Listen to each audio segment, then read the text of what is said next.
Assalamualaikum warahmatullahi wabarakatuh. Hai semuanya, perkenalkan saya Natasha Cut Fadila Salfajua dengan NIM 311423022. Pada kesempatan kali ini, saya akan membuat video untuk memenuhi tugas mata kuliah Strategi dan Pembelajaran Mikro yang diampu oleh dosen pengampu mata kuliah yaitu Profesor Dr. Sayama Malabar MPD. Selamat menyaksikan. Di sini saya akan menjelaskan mengenai hakikat strategi pembelajaran bahasa dan sastra Indonesia. Jadi, strategi pembelajaran bahasa dan sastra Indonesia adalah untuk mengembangkan keterampilan berbahasa dan sastra serta menumbuhkan apresiasi terhadap karya sastra. Nah, strategi pembelajaran mengedepankan interaksi antara siswa dan guru serta menciptakan lingkungan yang belajar yang aktif. Selain itu, strategi pembelajaran mengintegrasikan berbagai aspek bahasa dan sastra, termasuk budaya, nilai, dan konteks sosial dalam proses belajar. Strategi pembelajaran fokus pada 4 keterampilan dasar, yaitu menyimak, berbicara, membaca, serta menulis. Nah, fungsi strategi pembelajaran bahasa dan sastra Indonesia yaitu membantu siswa memahami konsep dasar bahasa dan sastra Indonesia dengan lebih baik, serta mengembangkan keterampilan berbahasa siswa baik lisan maupun tulisan dan menginspirasi siswa untuk berkreasi melalui karya sastra dan meningkatkan keterkaitan siswa terhadap bahasa dan sastra Indonesia. Selanjutnya, tujuan strategi pembelajaran bahasa dan sastra Indonesia. Nah, tujuan strategi pembelajaran bahasa dan sastra Indonesia adalah menciptakan pengalaman belajar yang bermakna dan efektif, mengembangkan keterampilan kemampuan berbahasa siswa secara menyeluruh, kemudian mendorong siswa untuk mengapresiasi dan memahami karya sastra Indonesia, serta menggunakan sastra untuk membangun nilai dan karakteristik siswa. Perbedaan pengertian, pendekatan, metode, strategi, teknik, dan modal pembelajaran bahasa dan sastra Indonesia. Yang pertama ada pendekatan. Pendekatan adalah cara pandang atau filosofi dalam pengajaran yang mempengaruhi pemilihan metode dan strategi. Contohnya ada pendekatan komunikatif. Kemudian yang kedua ada metode, yaitu metode adalah cara sistematis untuk menyampaikan materi pembelajaran. Nah, contohnya itu seperti ada metode ceramah, diskusi, ataupun proyek. Kemudian yang ketiga ada strategi. Nah, strategi adalah rencana umum yang mencakup penggunaan berbagai metode dan teknik untuk mencapai tujuan pembelajaran. Contohnya ada strategi pembelajaran berbasis proyek. Nah, selanjutnya ada teknik. Teknik adalah cara khusus atau langkah-langkah yang konkret digunakan dalam pelaksanaan metode. Contohnya itu seperti teknik membaca cepat atau teknik bermain peran.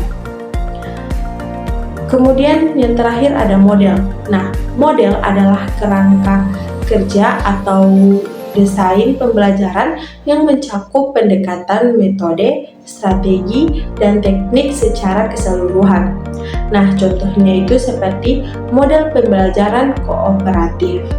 Nah, di sini ada beberapa pendapat menurut para ahli. Yang pertama, di bagian hakikat strategi pembelajaran bahasa dan sastra Indonesia ada menurut Suharsini Arikunto tahun 2000, yaitu hakikat strategi pembelajaran adalah cara yang digunakan untuk mencapai tujuan pembelajaran dengan mempertimbangkan karakteristik siswa atau materi yang diajarkan. Hal ini termasuk pentingnya interaksi aktif dalam pembelajaran bahasa dan sastra Indonesia. Nah, pada bagian fungsi strategi pembelajaran bahasa dan sastra Indonesia, ada menurut ahli yaitu Sanjaya 2008 menyatakan bahwa fungsi strategi pembelajaran adalah untuk menciptakan suasana belajar yang kondusif, meningkatkan motivasi siswa dan membantu siswa memahami materi dengan lebih baik. Nah, ini sangat relevan dalam konteks bahasa dan sastra Indonesia. Nah, di mana pemahaman dan apresiasi sangatlah penting. Kemudian di bagian tujuan strategi pembelajaran bahasa dan sastra Indonesia, ada ahli yang menyatakan, yaitu Mulyasa 2009, mengemukakan bahwa tujuan pembelajaran adalah untuk mengembangkan potensi siswa dalam aspek kognitif, afektif, dan psikomotorik dalam pembelajaran bahasa dan sastra Indonesia. Nah, tujuan ini mencakup penguasaan bahasa, pemahaman sastra, dan pembentukan karakter. Nah, selanjutnya di bagian perbedaan pengertian menurut Brown 2007, yaitu perbedaan antara pendekatan, metode, strategi, teknik, dan model dalam pembelajaran adalah sebagai berikut. Yang pertama itu, pendekatan adalah cara pandang yang mendasari pilihan metode dan strategi. Kemudian pada bagian metode, yaitu cara sistematis untuk menyampaikan materi pembelajaran. Dan bagian ketiga ada strategi, yaitu rencana umum yang mencakup metode dan teknik untuk menyampaikan tujuan. Kemudian bagian teknik, yaitu ada langkah-langkah konkret dalam pelaksanaan metode. Ada model kerangka kerja yang mencakup pendekatan, metode, strategi, dan teknik secara keseluruhan.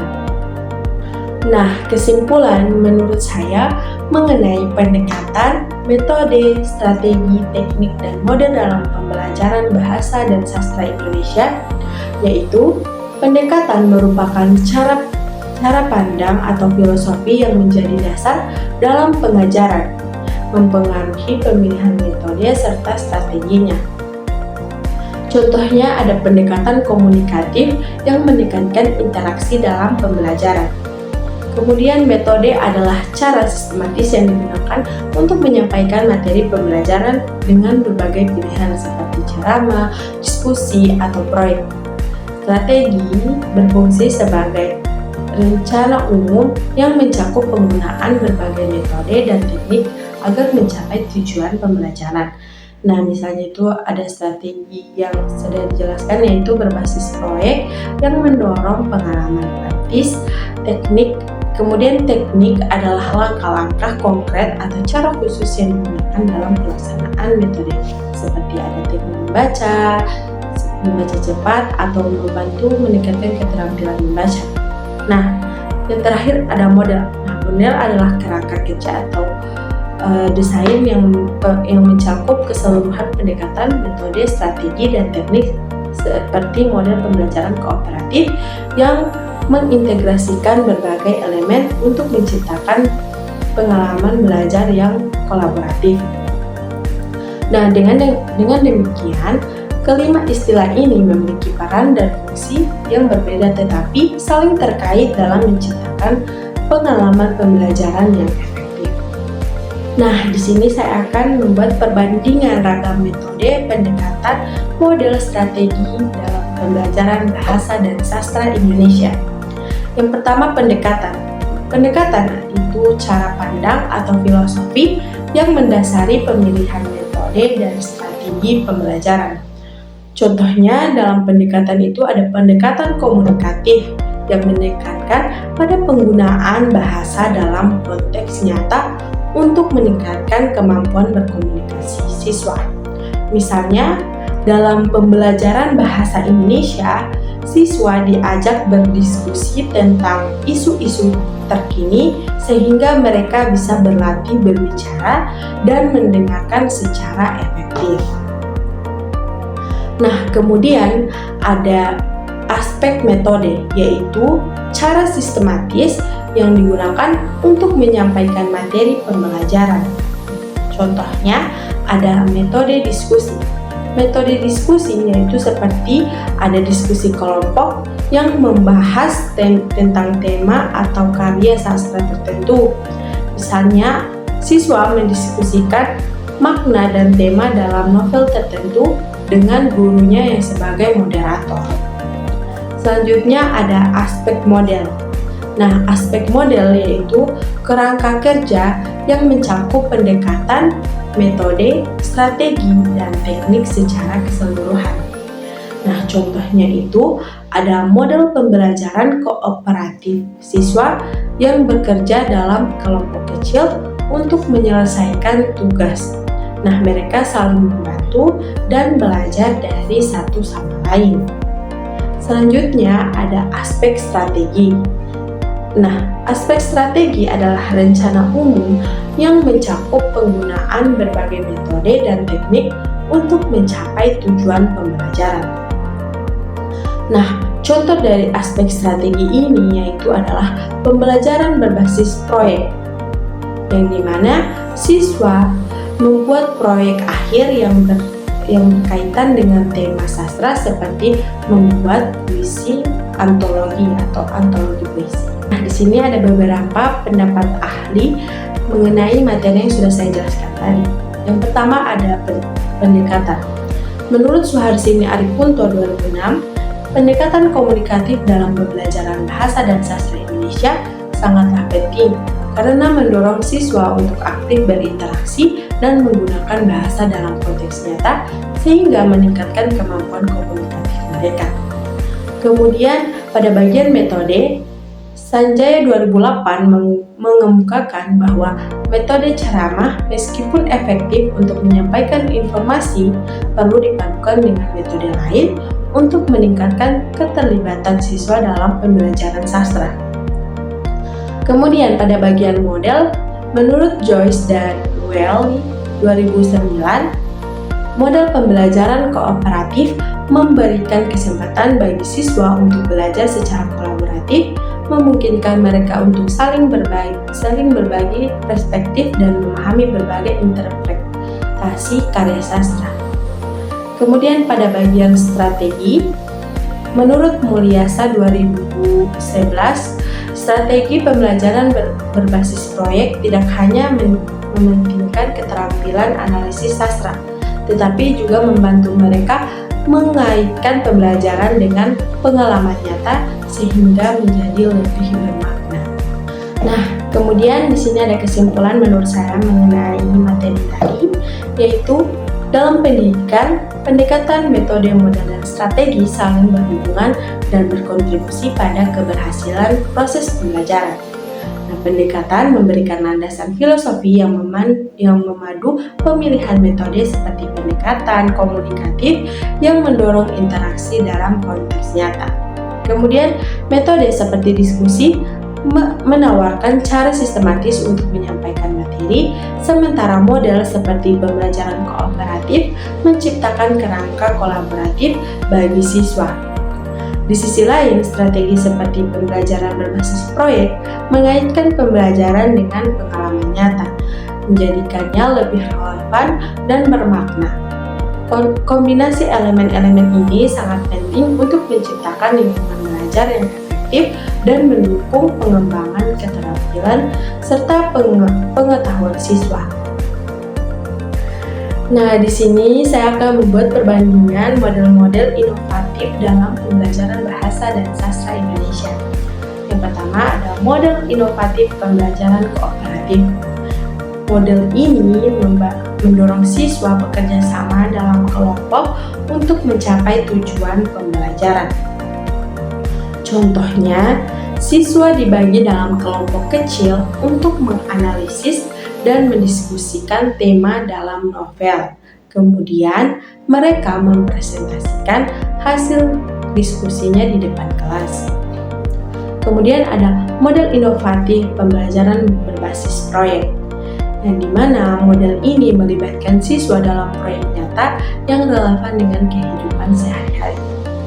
Contoh penerapannya itu, siswa membuat antologi puisi dari karya-karya sastra Indonesia, termasuk proses penulisan, editing, dan penerbitan. Selanjutnya ada model inovatif problem-based learning. Nah, model yang satu ini memfokuskan pada pemecahan masalah nyata sebagai suatu sarana untuk belajar. Contohnya, siswa mengidentifikasi masalah sosial yang muncul dalam sebuah karya sastra dan mencari solusi yang relevan, kemudian mendiskusikannya di dalam kelas. Nah, selanjutnya ada model inovatif Flipped Classroom, yang dimana model ini siswa belajar materi baru di rumah dan menerapkannya di dalam kelas. Contohnya itu, siswa menonton video tentang teknik analisis sastra di rumah, kemudian sampainya di kelas, mereka melakukan diskusi dan analisis terhadap karya sastra yang telah ditentukan. Selanjutnya ada model inovatif pembelajaran berbasis teknologi. Nah, model yang ini memanfaatkan teknologi informasi untuk mendukung proses pembelajaran. Contohnya, siswa menggunakan aplikasi atau platform online untuk menulis dan berbagi pemahaman karya sastra sebagai umpan balik dalam satu sama lain. Nah, di sini ada menurut ahli dari materi yang sudah saya jelaskan tadi, yaitu menurut Yates dan Welly 2009. Yates dan Welly dalam bukunya Models of Teaching menjelaskan bahwa model pembelajaran inovatif memberikan kerangka kerja yang dapat diadaptasi untuk berbagai konteks pendidikan. Nah, kemudian ada kesimpulan menurut saya mengenai materi tadi, yaitu model-model inovatif dalam pembelajaran seperti pembelajaran kooperatif berbasis proyek, problem-based learning, flipped classroom, dan berbasis teknologi menawarkan pendekatan yang beragam untuk meningkatkan pengalaman belajar siswa. Setiap model memiliki definisi yang jelas dan penerapan konkret seperti bekerja sama dalam kelompok untuk menganalisis tema novel, mengerjakan proyek nyata seperti antologi puisi, memecahkan masalah sosial dalam karya sastra, belajar materi di rumah dan menerapkannya di dalam kelas, serta memanfaatkan teknologi informasi untuk berbagi dan memberikan umpan balik. Dengan demikian, penerapan model-model ini sangat mendidik dan menciptakan lingkungan belajar yang lebih interaktif, relevan, dan mendukung pengembangan keterampilan kritis siswa. Nah, di sini saya akan menguraikan pendapat saya tentang pendekatan deep learning. Namun, sebelum itu, saya akan menguraikan menurut pendapat ahli terlebih dahulu. Nah, pendapat ahli yang saya ambil yaitu ahli pendidikan Prof. Abdul Mukti yang menjelaskan bahwa pendekatan deep learning bertujuan untuk meningkatkan kualitas pembelajaran dengan mengedepankan pemahaman mendalam daripada sekadar penguasaan materi. Nah, pendekatan deep learning dalam pendidikan berfokus pada pemahaman mendalam dan pengembangan keterampilan berpikir kritis. Berbeda dengan metode pembelajaran tradisional yang lebih menekankan pada penghafalan, konsep ini didukung oleh 3 pilar utama: mindful learning, meaningful learning. Pendekatan deep learning dalam pendidikan berfokus pada pemahaman mendalam dan pengembangan keterampilan berpikir kritis yang berbeda dengan metode pembelajaran tradisional yang lebih menekankan pada penghafalan. Konsep ini didukung oleh 3 pilar utama, yaitu mind learning, meaningful learning, dan joyful learning. Nah, pilar-pilar deep learning ini, yaitu yang pertama mindful learning, itu yang menekankan pentingnya kesadaran penuh dalam proses belajar. Siswa didorong untuk fokus pada materi yang dipelajari dan terlibat sepenuhnya dalam kegiatan pembelajaran, sehingga dapat mengelola penghafalan dan menghindari gangguan. Yang kedua ada meaningful learning, yaitu yang berkaitan dengan pemahaman yang lebih mendalam terhadap konsep dan materi. Siswa diajak menghubungkan pengetahuan baru dengan pengalaman, atau pengetahuan sebelumnya, sehingga membuat pembelajaran lebih relevan dan aplikatif. Kemudian joyful learning, yaitu pilar yang menekankan pentingnya menciptakan pengalaman belajar yang menyenangkan. Dengan pendekatan ini, siswa termotivasi untuk belajar karena mereka menikmati prosesnya, yang pada gilirannya meningkatkan referensi informasi. Nah, kesimpulan saya, menurut saya ketiga pilar deep learning, yaitu mindful learning, meaningful learning, dan joyful learning berfungsi sebagai fondasi yang sangat melengkapi dalam menciptakan pengalaman belajar yang efektif dan menyeluruh. Mindful learning menekankan kesadaran penuh siswa terhadap proses belajar sehingga mereka dapat terfokus dan terlibat secara aktif. Kemudian, meaning learning mendorong siswa untuk mengaitkan pengetahuan baru dengan pengalaman sebelumnya, menjadikan pembelajaran lebih relevan dan aplikatif. Nah, sementara joyful learning itu menciptakan suasana belajar yang menyenangkan, yang meningkatkan motivasi dan referensi informasi. Dengan mengintegrasikan ketiga pilar ini, proses pendidikan tidak hanya menjadi lebih kaya dan bermakna, tetapi juga mampu membentuk siswa menjadi pembelajaran yang lebih baik dan kritis serta bersemangat dalam menghadapi tantangan di masa depan nanti. Nah, di sini saya akan menjelaskan mengenai pengertian pembelajaran mikro.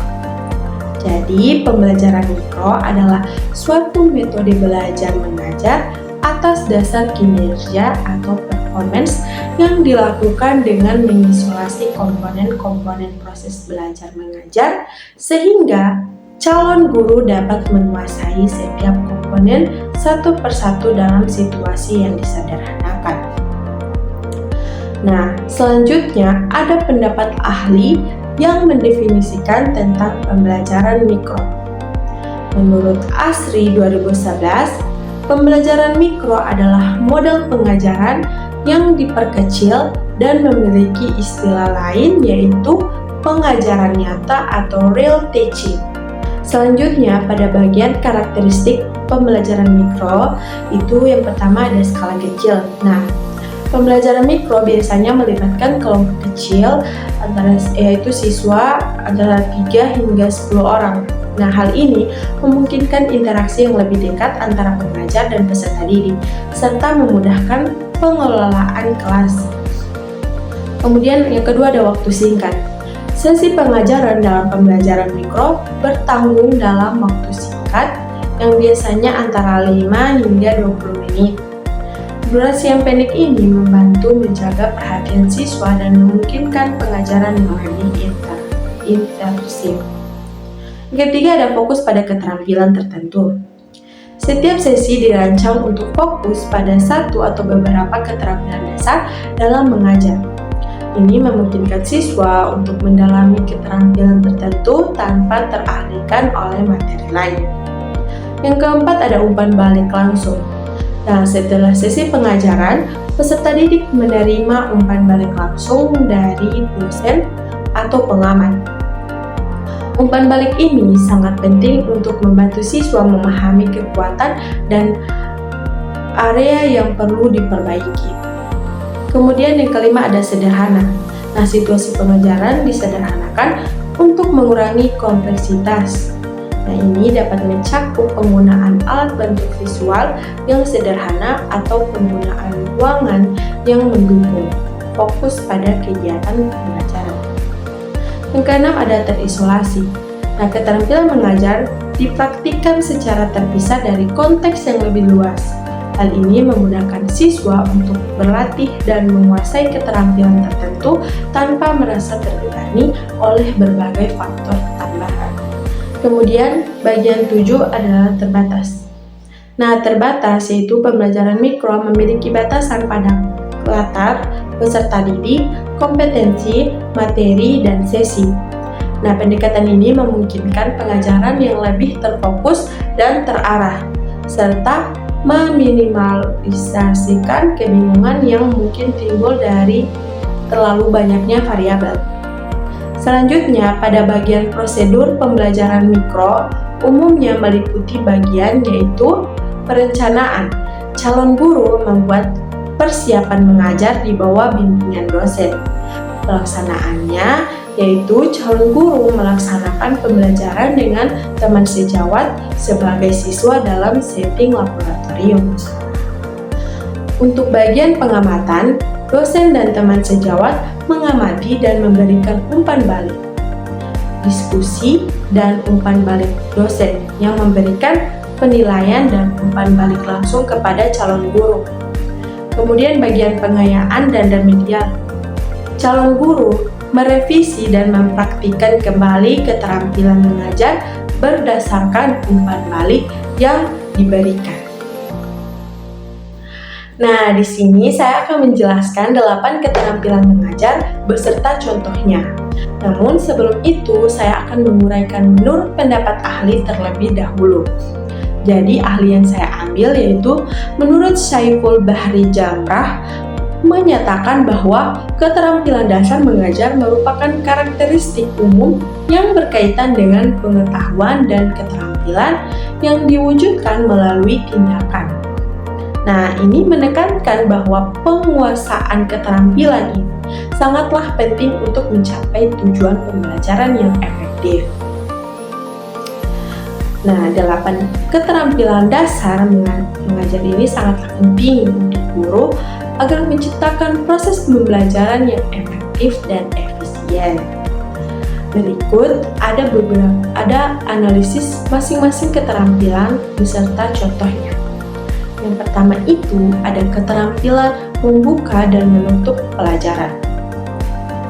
Nah, keterampilan ini mencakup kemampuan guru untuk memulai dan mengakhiri pelajaran secara efektif, menciptakan konteks tepat untuk pembelajaran.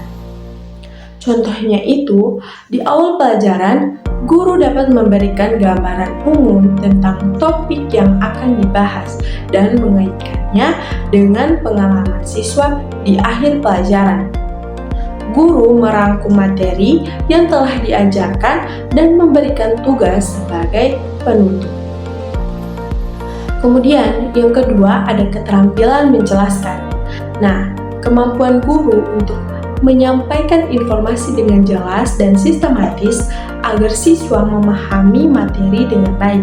Contohnya itu, saat menjelaskan konsep fisika, guru menggunakan diagram dan contoh nyata untuk memperjelas hubungan antara teori dan aplikasi praktis.